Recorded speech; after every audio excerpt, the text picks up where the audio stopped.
नमस्कार, मी राहुल कुलकर्णी। श्री राज ठाकरे आणि श्री उद्धव ठाकरे या दोघांचंही भाषण आता संपलं, 1 मिनिट झाला आहे। आणि त्या भाषणाचं जर सार आपण काढलं तर जे त्यांना फॉलो करतात किंवा ज्यांना असं वाटतं की शिवसेना हा जो मूळचा राजकीय पक्ष आहे तो वाढावा, स्थिरावा आणि त्यायोगे महाराष्ट्राचं हित व्हावं, तर असं ज्यांच्या मनामध्ये होतं त्यांच्या मनातलं घडलं आहे। निसंदिग्ध शब्दामध्ये दोघांनी पण सांगितलं आहे की इथून पुढे त्यांचा राजकीय प्रवास हा एकच असणार आहे आणि त्या दोघांच्याही भाषणाचा रोख आणि लक्ष श्री देवेंद्र फडणवीस आहेत। आणि त्याच्यामध्ये आनाजी पंत ही जी देवेंद्र फडणवीस यांच्यासाठी संज्ञा वापरली जाते त्याचाही त्यांनी वापर केल्यामुळे इथून पुढे फडणवीसांच्या विरोधामध्ये ह्या दोघांचं राजकारण असेल असं दिसतं आहे। कारण महाराष्ट्र राज्याच्या मुख्यमंत्रीपदी ते आहेतच, त्याशिवाय भारतीय जनता पार्टी जी आता सत्ताधारी पक्ष आहे आणि सर्वात मोठा पक्ष आहे आणि इतर राजकीय पक्षांना कुठेही थोडाही पॉलिटिकल स्पेस मिळू नये अशी जी त्यांची सध्याची खेळी दिसते, राजकीय खेळी, त्यामुळं देवेंद्र फडणवीस यांच्या विरोधामध्ये या दोघांनी तोफ डागलेली आहे। दोघांची भाषणं उत्स्फूर्त होती। आज ज्या पद्धतीनं त्यांना मानणाऱ्या आणि मराठी भाषेवरती अन्याय होतोय, मराठी संस्कृतीवरती, महाराष्ट्रावरती अन्याय होतोय असं मानणाऱ्या अराजकीय मंडळींची सुद्धा मोठ्या प्रमाणामध्ये गर्दी होती। आणि त्यामुळं महाराष्ट्रामध्ये जो एक मोठा राजकीय स्पेस हळूहळू विरोधकांसाठी क्रिएट होतो आहे ती या दोघांसाठीची मोठी संधी पण आहे की जर महाराष्ट्राचे प्रश्न, महाराष्ट्रावरती गुजरात्यांचं आणि भारतीय जनता पार्टीचं जे आक्रमण सुरू आहे असं त्या दोघांची मांडणी आहे, ती मांडणी पाहता तो एक पॉलिटिकल स्पेस ते घेऊ शकतात असं दिसतं आहे सद्यस्थितीमध्ये। जर राज ठाकरे यांचं आपण भाषण बघितलं तर मी सातत्यानं म्हटलं आहे की राज ठाकरे हे आणि त्यांचा पक्ष हा अनेक गोष्टीमध्ये धरसोड करतो असं जरी आपण मानलं तरी टोलचा मुद्दा आणि मराठी भाषा आणि मराठी भाषेवरती अन्याय या संदर्भामध्ये मात्र राज ठाकरे यांच्या भूमिकेमध्ये सातत्य आहे। आजची त्यांची मांडणी हे त्यांच्यावरती संभावित होऊ शकणारे आरोप आणि आत्ताचे त्यांच्यावरती केले गेलेले आरोप याला प्रत्युत्तर देणारी होती। जसं त्यांनी दाक्षिणात्य राज्याचं उदाहरण दिलं। आता महाराष्ट्राची अडचण अशी आहे की दाक्षिणात्य मंडळी महाराष्ट्राला उत्तर भारताचा भाग मानतात आणि उत्तर भारतीय त्याला दक्षिणेचा भाग मानतात आणि सोबतच कॉस्मोपॉलिटन असलेलं की ज्या मुंबई शहरामध्ये सगळ्या भाषिकांचं आणि त्यातल्या त्यात हिंदीचा सुद्धा ॲक्सेप्टन्स आहे असं शहर आहे। तर अशा शहराच्या दृष्टीनं जेव्हा तुम्हाला एवढा मराठीचा पुळका का आला, तुमची तर मुलं इंग्रजी माध्यमामध्ये शिकली आहेत, या सगळ्यात मोठ्या आरोपाला त्यांनी प्रत्युत्तर दिलं। आणि ते प्रत्युत्तर देत असताना दाक्षिणात्य राज्याची जाणीवपूर्वक निवड केली का? कारण दाक्षिणात्य राज्यामध्ये त्यांच्या प्रादेशिक संस्कृतीचा आणि अर्थात द्रविडी कल्चरचा आणि भाषेचा जेवढा अभिमान आहे तेवढा अभिमान इतर राज्यामध्ये दिसत नाही, म्हणजे त्या योग्य होणारं राजकारण। कारण हिंदी भाषेच्या राज्यामध्ये तर आता ज्याला आपण गायपट्टा म्हणतो तिथे हिंदू अशा अर्थाने एक मोठं मोबिलायझेशन झालेलं आहे जे भारतीय जनता पार्टीच्या बाजूनं जाताना दिसतंय।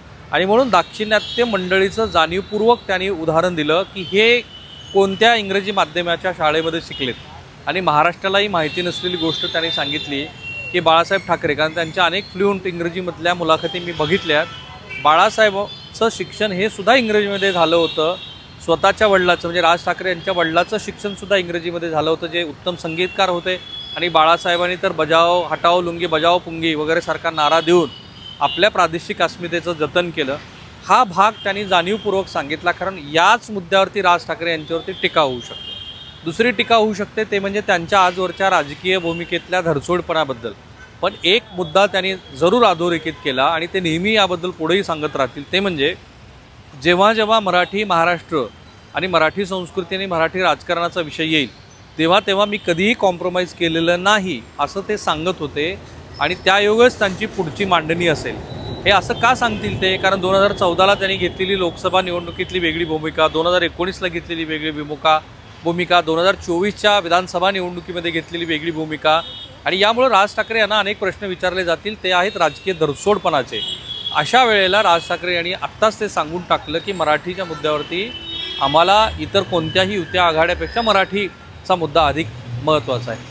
आजचा तुम्ही राज ठाकरे यांच्या गळ्यातल्या गमछाचा कलर बघितला, रंग बघितला, तो निळा आहे, तो भगवा नाही आहे। ती भगव्याची जबाबदारी बहुधा आता उद्धव ठाकरे यांच्यावरती दिलेली आहे, कारण राज ठाकरे हे स्वतःला कायम हिंदुत्ववादी नेते मानत आलेले आहेत आणि त्यांनी कधीही भारतीय जनता पार्टीपेक्षा वेगळी भूमिका आपली घेतलेली नाही.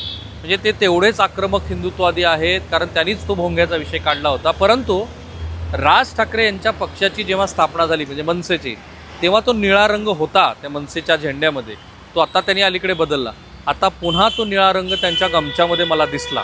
राज ठाकरे यांच्या एकूण भाषणाची मांडणी ही देवेंद्र फडणवीस यांच्या विरोधातली आहे. त्याचं कारण मी मगाशी सांगितलं तेच. पण त्यांनी देवेंद्र फडणवीसांना क्रेडिट पण दिलं. ते क्रेडिट काय तर जे बाळासाहेबांना जमलं नाही, म्हणजे दोघा बंधूंना एकत्रित आणणं, ते देवेंद्र फडणवीस यांच्यामुळे शक्य झालं असा त्यांचा तो भाव. आणि राज ठाकरे यांच्या उत्तम भाषणानंतर उद्धव ठाकरे यांचं भाषण झालं आणि पहिल्याच वाक्यामध्ये त्यांनी सन्माननीय राज ठाकरे हा शब्द प्रयोग केला. हा महत्त्वाचा आहे, कारण राजनी उद्धवला सन्माननीय म्हणणं यापेक्षा उद्धवनी राजला सन्माननीय म्हणणं याच्यामध्ये मोठा अर्थ आहे, कारण ते तर थोरले भाऊ तर आहेतच. पण जेव्हा जेव्हा राज आणि उद्धव एकत्रित येणार अशी चर्चा होती, त्या प्रत्येक वेळेला उद्धवनी आपला विश्वासघात केला अशी मांडणी राज ठाकरे यांनी यापूर्वी केलेली आहे. आणि त्यामुळं आधीची जळमटं बाजूला ठेवा, आत्ता आम्ही खरोखर मनापासून तुमच्याबरोबर येऊ इच्छितोय असं सांगण्यासाठी सन्माननीय राज ठाकरे असं म्हणून राज ठाकरे यांचं जे राजकीय कर्तृत्व आहे ते उद्धव ठाकरे यांनी जाहीरपणे मान्य केलं. त्याबरोबर सखा पाटलाचं नाव का घेतलं? सखा पाटील हे संयुक्त महाराष्ट्राची चळवळ सुरू होती, त्यावेळेला काँग्रेस पक्षातलं एक मोठं मातब्बर नाव, ब्राह्मण होते ते जातीनं, आणि त्या सखा पाटलांनी मुंबई महाराष्ट्राला मिळणार नाही अशी भूमिका घेतली, ज्याच्यावर मोठा गदारोळ झाला.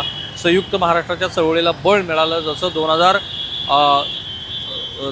ज्यावेळेला पृथ्वीराज चव्हाण महाराष्ट्राचे मुख्यमंत्री होते तेव्हा त्यांनी अशाच स्वरूपाचं विधान केलं बाळासाहेबांच्या संदर्भात. त्यांनी मराठी माणूस पेटून उठला आणि महापालिकेवरती शिवसेनेची सत्ता आली. सखा पाटलाचा संदर्भ हा देवेंद्र फडणवीस यांच्या संदर्भात आहे, कारण देवेंद्र फडणवीस हे सखा पाटलाप्रमाणे केंद्रीय नेतृत्वांचं लांगुल चांगुल करतात आणि एक शब्द बूट चाटतात वगैरे अशाही पद्धतीचा त्यांनी शब्दप्रयोग केला. ही जाणीवपूर्वक केली गेलेली मांडणी आहे. दोघाही बंधूंचं लक्ष हे देवेंद्र फडणवीस आहेत. मी जे म्हणालो तसं ते पुढं पंतप्रधान पदाचे संभावित उमेदवार आहेत, महाराष्ट्राचे मुख्यमंत्री आहेत वगैरे. परंतु आत्ताच्या क्षणाला देवेंद्र फडणवीस यांची महाराष्ट्रामध्ये जी काही प्रतिमा आहे त्या प्रतिमेमध्ये त्यांचं अनाजी पंत असणं अशा पद्धतीची एक मांडणी आहे.